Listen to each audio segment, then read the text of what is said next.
ये एक आम सुबह जैसा ही दिन था। फ्लोरिडा में सूरज निकल रहा था, बाहर चिड़िया चहचहा रही थी और कॉफी की खुशबू ने पूरे घर को महका दिया था। मार्लिन बर्तन धो रही थी और साथ ही उसने रेडियो पर गाने लगाए हुए थे जब दरवाजे की घंटी बजी। मैं दूसरे कमरे में सुबह के अखबार के पन्नों को पलट रहा था, कॉफी की चुस्कियां ले रहा था जब मैंने पैरों की आवाज़ दरवाजे की तरफ बढ़ती हुई सुनी। मैंने उसे दरवाजे की कुंडी घुमाते हुए सुना और फिर एक तेज आवाज़ आई। दरवाजे पर कोई था। मुझे लगा कि शायद कोई डिलीवरी करने वाला लड़का होगा, लेकिन उसके बाद मैंने किसी को बात करते हुए नहीं सुना। कुछ 4-5 सेकंड तक एक अजीब सी शांति छा गई और फिर अचानक एक धमाका हुआ जिसने मुझे बहरा कर दिया। मैं अपनी कुर्सी से उछल पड़ा। मेरा दिल मेरी पसलियों से टकरा रहा था और मैं दौड़कर दरवाजे की तरफ भागा और वो वहीं थी, मेरी पत्नी, मेरी मार्लिन, फर्श पर गिरी हुई। हर जगह खून ही खून था। उसका सर अजीब ढंग से मुड़ा हुआ था। उसका चेहरा, हे भगवान, उसका चेहरा, जहां उसकी आंखें हुआ करती थी वहां अब सिर्फ अंधेरा और खून भरा हुआ था। और तो और कारपेट और उसके शरीर के आसपास भी खून जमा हो गया था। उसका मुंह थोड़ा सा हिला जैसे वो कुछ कहना चाह रही हो, लेकिन उसके मुंह से कोई आवाज नहीं निकली। उसकी आखिरी कुछ सांसें और कांपता हुआ शरीर। और फिर मैंने उसे देखा, वो जोकर। वो हिल नहीं रहा था, बस वहां खड़ा हुआ था, देख रहा था। उसके हाथ में एक बुके और 2 बैलून्स थे और उनमें से एक बिल्कुल लाल था। उसने जो मेकअप किया हुआ था वो कुछ ज्यादा ही परफेक्ट था। उसके बड़े बड़े मुड़े हुए होंठ काफी चौड़ी और अजीब मुस्कान दे रहे थे। बल्कि मैं तो कहूंगा कि वो कोई आम मुस्कान नहीं थी, एक शैतानी मुस्कान थी। उसकी आंखें, हे भगवान, उसकी आंखें काली और खाली गड्ढे जैसी थी।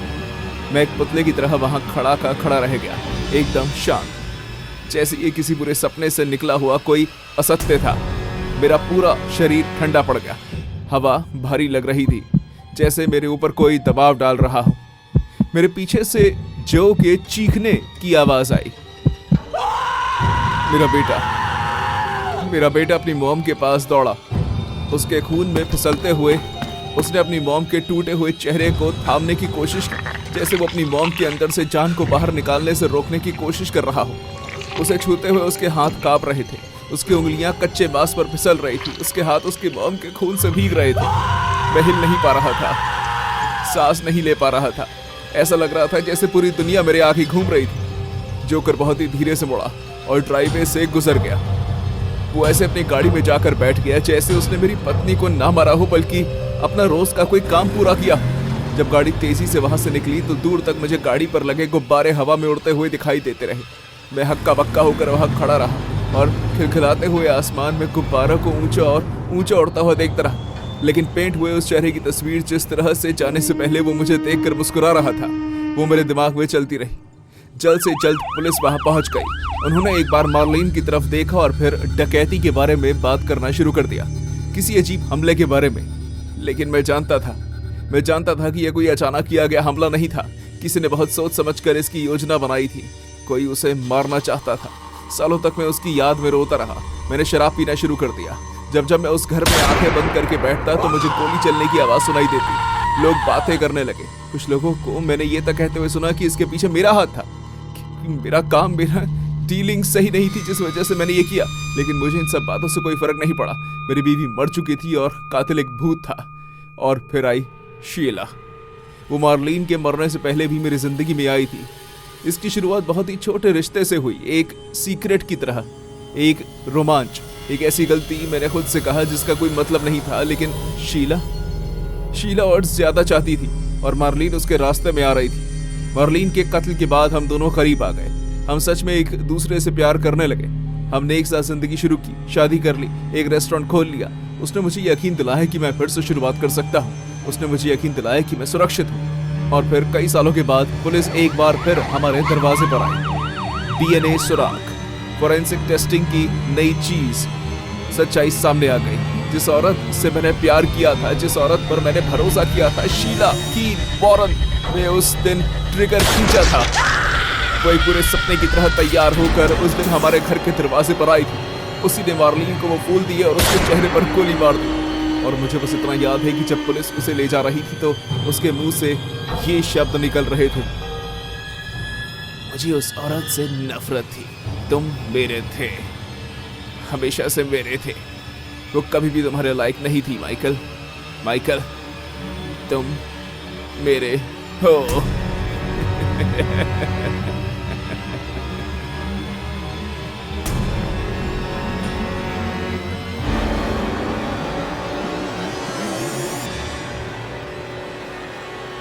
मैं इस बात पर यकीन नहीं कर पाया, ना ही कुछ समझ पाया। मैं पूरे ट्रायल के समय सदमे में बैठा रहा। लेकिन शीला, उसने मुश्किल से ही कुछ रिएक्शन दिया। ना ही कोई पछतावा, ना डर और ना अफसोस, जैसे इन सब से उसे कोई फर्क न पड़ता हो। और जब उन्होंने उसकी सजा पढ़नी शुरू की तो वो मुस्कुराने लगी। वही बड़ी सी मुस्कान, शैतानी मुस्कान, ठीक उस जोकर की तरह। 12 साल, बस उसने जो किया था उसके लिए उसे सिर्फ 12 साल की सजा हुई। मेरे घर में घुसने के लिए 12 साल, मेरी बीवी के सर पर मुस्कुराते हुए गोली मारने की सजा सिर्फ 12 साल। लेकिन इससे भी बुरा कुछ हुआ था। जिस तरह से उसने मुझे देखा, जितने सालों बाद भी, इतने दिखावे के बाद भी, जैसे उसका अभी भी मुझ पर कोई कंट्रोल था, जैसे वो अभी भी मुझ पर हक रखती थी। और एक तरह से शायद ऐसा था भी, क्योंकि मैंने उसकी छाया में इतना वक्त बिताया था, उस पर विश्वास किया था कि मैंने उस राक्षस को हर रात मुझे घूरते हुए भी नहीं समझा। और मैं इसके साथ ही जिया। मैं इस बात के साथ जीता रहा कि मैंने उस औरत के होठों को चूमा था जिसने मेरी बीवी की आखिरी सांसें ली थी, कि मैंने उन्हीं हाथों के साथ अपना भविष्य लिखा था जिन्होंने वो बंदूक पकड़ी थी, कि हर वो याद जो मैंने उसके साथ बनाई थी वो मेरी बीवी के खून से लिखी गई थी। कुछ रातों में मैं हाफते हुए उठता हूँ ये सोचकर कि मुझे घुटन हो रही है। और कभी कभी घर की शांति में जब पेड़ों से हवाएं टकराती है तो मुझे वो सुनाई देता है, बड़े जूतों के आने की आवाज, गुब्बारों की सरसराहट। और मैं भगवान की कसम खाकर कह रहा हूँ, अगर मैं जल्दी से वापस सोच कर देखूं तो मुझे वो दिखाई देता है, नारंगी रंग के गुच्छे, पेंट की हुई मुस्कान, पेंट की हुई आंखें जो सीधा मेरी आंखों में देख रही थी। मार्लिन ने कभी आते हुए नहीं देखा, लेकिन शायद मुझे देख लेना चाहिए था, क्योंकि मैं जानता हूं कि मेरी बीवी की मौत का जिम्मेदार आखिर मैं ही हूं। मैंने उसे धोखा दिया, लेकिन उसकी सजा उसे मिली। मार्लिन वॉरेन केस 10 साल से भी ज्यादा पुराना एक हत्या का रहस्य केस है, जिसे आखिरकार 30 साल से ज्यादा समय के बाद न्याय मिला। 26 मई 1990 को 40 साल की मार्लिन वॉरेन को फ्लोरिडा के वेलिंगटन में उनके सामने के दरवाजे मार दी थी, जो एक जोकर के कपड़े पहने हुए था, और उसके हाथ हथियारा आराम से निकल गया और क्रिसलर लेब्रॉन में वॉरेन पर गया, जिसके बारे में यह अफवाह थी कि उसका मार्लिन के पति माइकल के साथ अफेयर था। हालांकि उस वक्त अधिकारियों के पास गिरफ्तारी करने के लिए कोई खास सबूत नहीं था। मामला 2014 तक ठंडा रहा, जब डीएनए और फोरेंसिक विज्ञान में प्रगति ने शीला को अपराध से जोड़ा। 2017 में उसे वर्जीनिया में गिरफ्तार किया गया, जहां वो माइकल वॉरेन के साथ रह रही थी, जिससे उसने मार्लिन की मौत के बाद फौरन शादी कर ली। शीला की वॉरेन पर फर्स्ट डिग्री मर्डर का आरोप लगाया गया था, लेकिन 2023 में एक याचिका डाली गई जिसके तहत सेकेंड डिग्री मर्डर के हिसाब से उसे 12 साल की सजा हुई, जिससे उन्हें जल्द ही रिहा होने का मौका मिल गया। किसी को भी ये समझ में नहीं आया कि आखिर ये इतना बेरहमी से किया हुआ कत्ल को सेकेंड डिग्री मर्डर का करार कैसे दिया गया। इस मामले को किलर क्लाउन हत्या का नाम दिया गया, जो धोखे, प्रेम संबंध और न्याय देरी की एक भयानक कहानी बनी।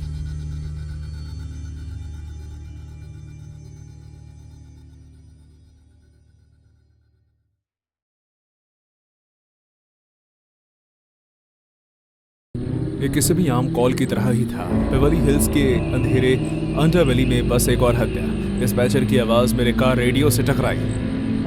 2 red bodies 722 north Elm drive में घर पर हमले की संभावना।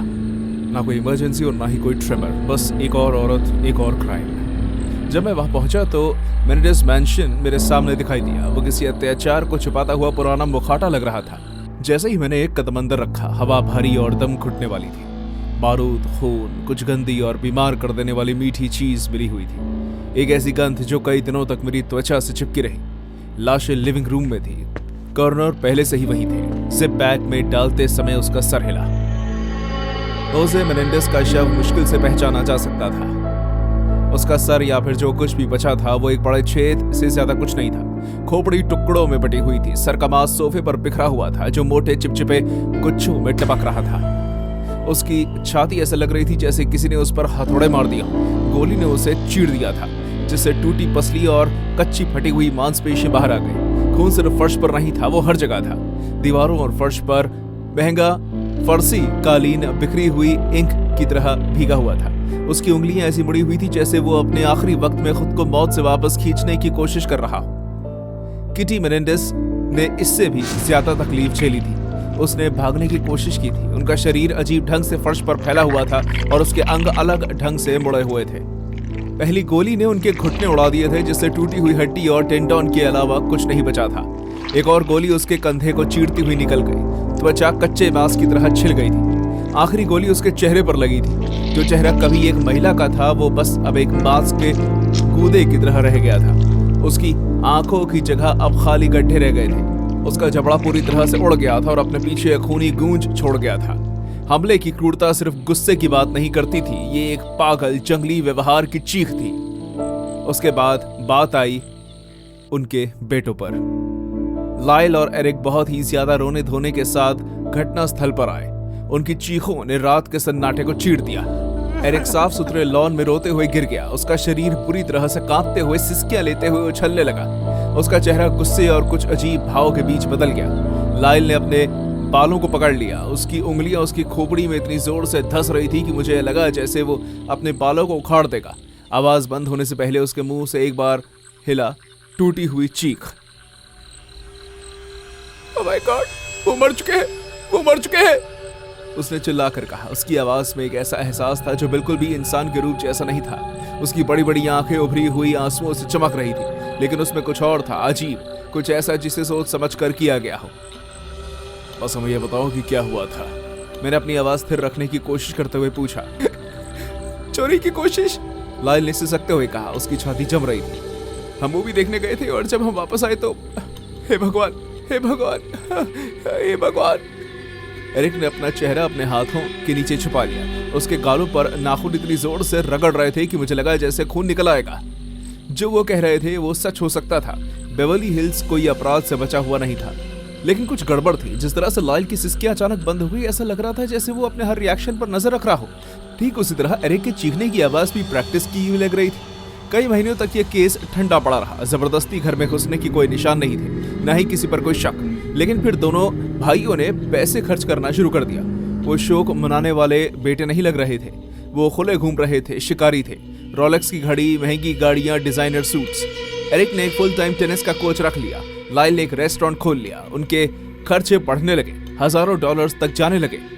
अपराधी होने का गिल्ट, अहंकार उन लड़कों की यह गलतफहमी थी जिन्हें लगता था कि वो बचकर निकल जाएंगे। लेकिन जब आप कुछ गलत करते हैं तो आपका बर्ताव भी अजीब हो जाता है। सबसे पहले एरिक टूटा। डॉक्टर जेरेमी ओजियल, एक नाम जिसे मैं कभी नहीं भूल सकता। एरिक ने चिंता से परेशान होकर अपने थेरेपिस्ट के सामने सब कुछ कबूल कर लिया। हालांकि कांपती हुई फुसफुसाहट में उसने उस रात के बारे में बताना शुरू किया।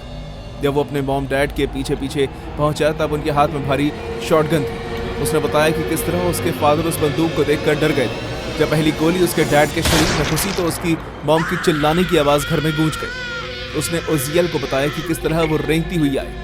उनके नाखून लकड़ी को खरोच रहे थे और वो अपनी जान की भीख मांगते हुए अपने बेटे से दया चाहती थी। और कैसे उसने एक बार और जगह खींचा और फिर से, जब तक कि उसके मॉम के चेहरे पर कुछ भी न बचा सिवाय हड्डियों और मांस के गीले गूदे से।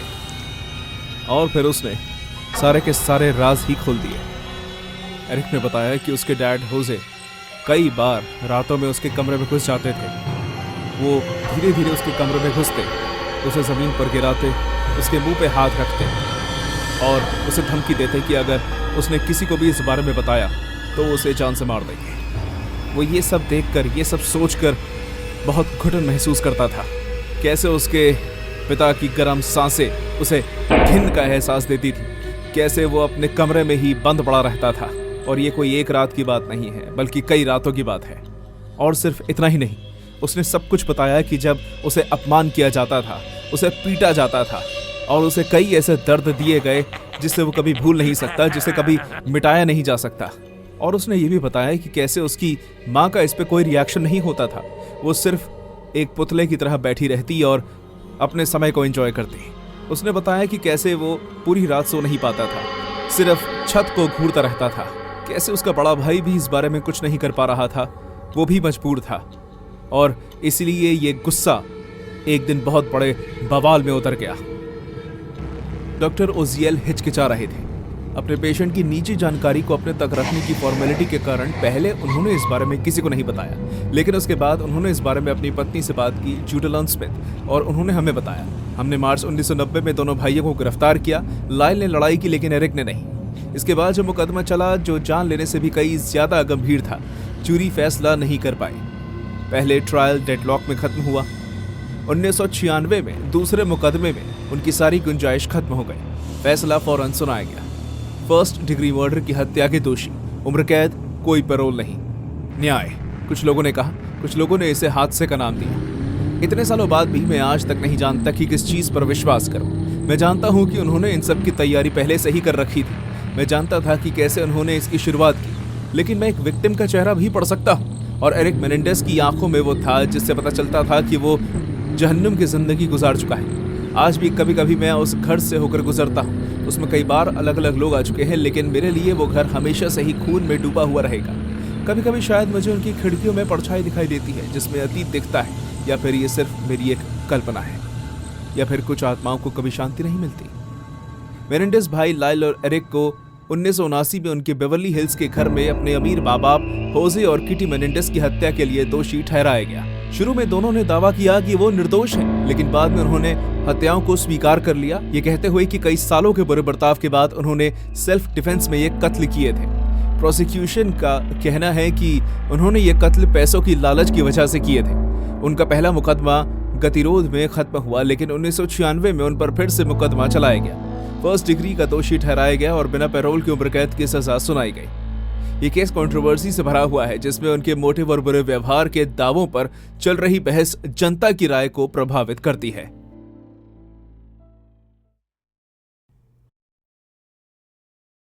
कैमरा क्रू ने अपना सेटअप किया। उनके इक्विपमेंट से आवाज आ रही थी और सफेद रंग की बड़ी बड़ी तेज लाइट्स जेल की दीवारों को और भी ज्यादा बेजान बना रही थी। जर्नलिस्ट ने अपना गला साफ करते हुए रिकॉर्डर को आगे रखा। वो अपनी घबराहट को छुपाने की कोशिश कर रहा था, लेकिन जब वो पेन को क्लिक करता तो मुझे उसकी उंगलियां हल्की सी कांपती हुई दिखाई देती। लाल रंग की रिकॉर्डिंग लाइट्स जल गई। रेडी? उसने मुझसे पूछा। उसकी आवाज स्थिर थी। मैंने सर हिलाकर कहा। मेरा गला सूख गया था और मेरे हाथ नम हो गए थे, और फिर इसी तरह मैं उस वक्त में वापस चली गई। उस रात काफी गर्मी थी, हवा में भारीपन था, नमी, जिस वजह से हमें अपने ऊपर दबाव महसूस हो रहा था। एक ऐसी रात जिसमें आपको खुजली महसूस होती रहती है, जिसमें दुनिया गलत लगने लगती है। स्काइलर बहुत खुश थी। वो गाड़ी के पीछे वाली सीट पर हंसती मुस्कुराते बेखबर बैठी हुई थी। उसे कोई अंदाजा नहीं था। वो भविष्य के बारे में, कॉलेज के बारे में और किस तरह हम हमेशा साथ रहेंगे इस बारे में बात कर रही थी। उसकी आवाज हल्की और सपनों से भरी थी। इससे मैं लगभग झिझकने लगी। लगभग। उसने आधी रात को अपनी खिड़की से बाहर सर निकाला। उसने सर पर हुडी पहनी हुई थी और हमेशा की तरह फिसलकर गाड़ी की सीट में पसर गई। उसकी खुशबू वनीला परफ्यूम जैसी थी। मुझे अच्छी तरह याद है, हम जंगल में बहुत दूर तक चले गए। हमारे चारों ओर पेड़ घिरे हुए थे। सड़क दूर दूर तक फैली हुई थी। हेडलाइट की मदद से लंबी छाया बन रही थी, जो फैली और झुकी हुई लग रही थी, जैसे उनके अंदर कुछ छुपा हुआ हो। शीला, क्या तुम्हारे पास लाइटर है? मैंने पूछा। मेरी आवाज इतनी धीरे कि सुनाई भी ना दे। वो एक सिग्नल था। शीला ने सर हिलाकर हाँ कहा। स्काइलर बस एक सेकंड के लिए कुछ ढूंढते हुए पीछे मुड़ी और तभी हमने हमला कर दिया। मैंने चाकू को उसकी बाजू में घुसा दिया। ब्लेड ने उसकी त्वचा को मक्खन की तरह चीर दिया, गहराई तक धंस गया, मांसपेशियों को काट दिया, अंगों को चीर दिया। मेरे हाथों पर गर्म खून छिड़का जो चिपचिपा और गाढ़ा था। स्काइलर ने हांफते हुए कहा। उसका मुंह सदमे में खुला और फिर दर्द में बदल गया। उसने कच्ची कान चीरने वाली आवाज निकाली। उसके हाथ घाव की तरफ बढ़े। उसकी उंगलियां कांप रही थी क्योंकि उन्होंने उसकी बाजुओं में गहरे घाव को छुआ था। उनके बीच खून बह रहा था। उसकी हुडी से नीचे बह रहा था। उसे काला और गीला कर रहा था।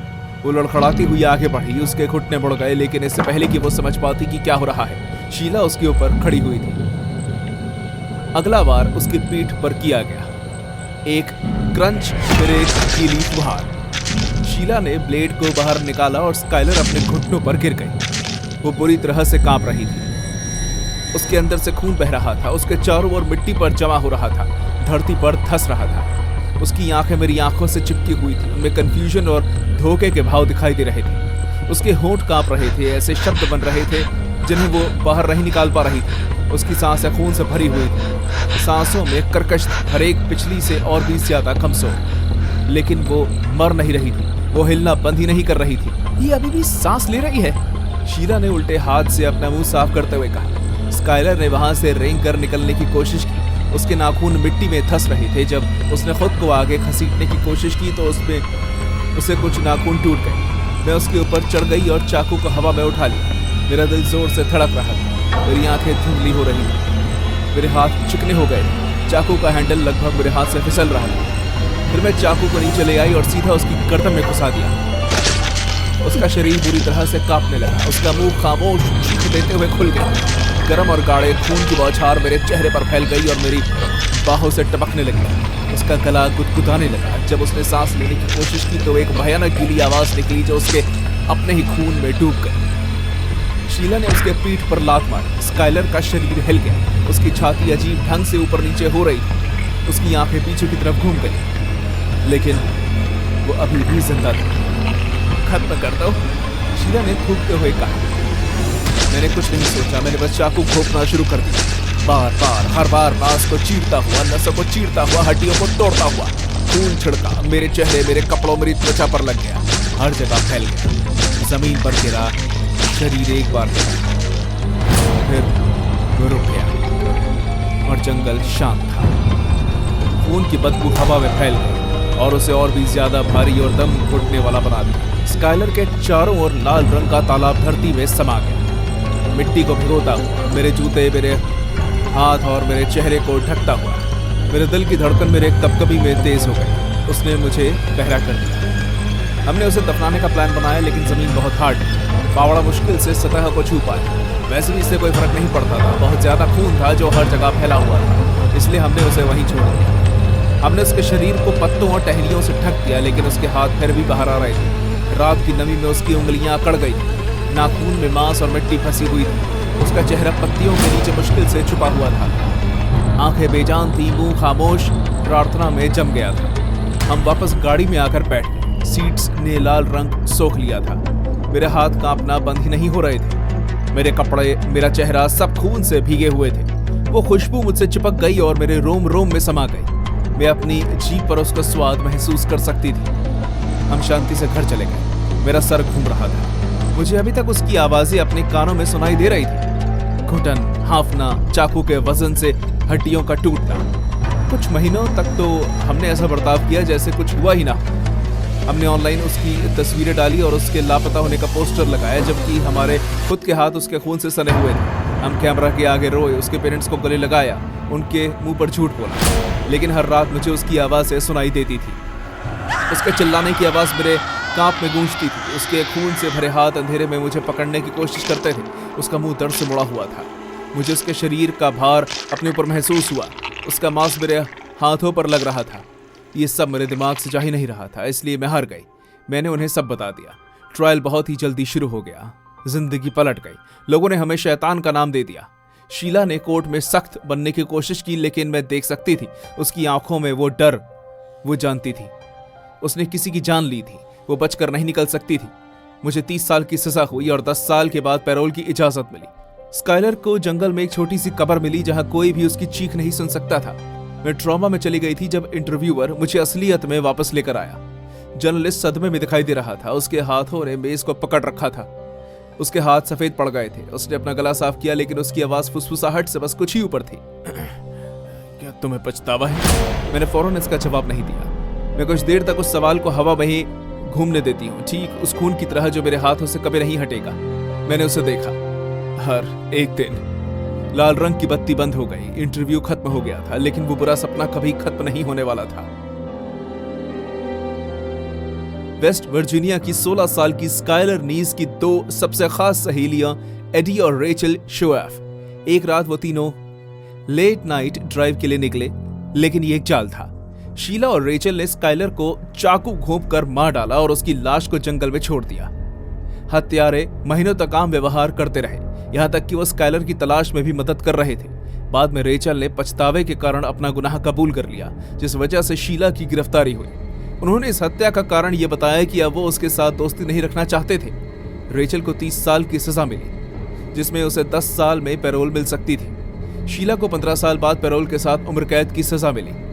वो एक दूसरे के सबसे अच्छे दोस्त थे। स्काइलर को इस बात का बिल्कुल भी अंदाजा नहीं था कि वो अपनी जान को जोखिम में डाल रही है।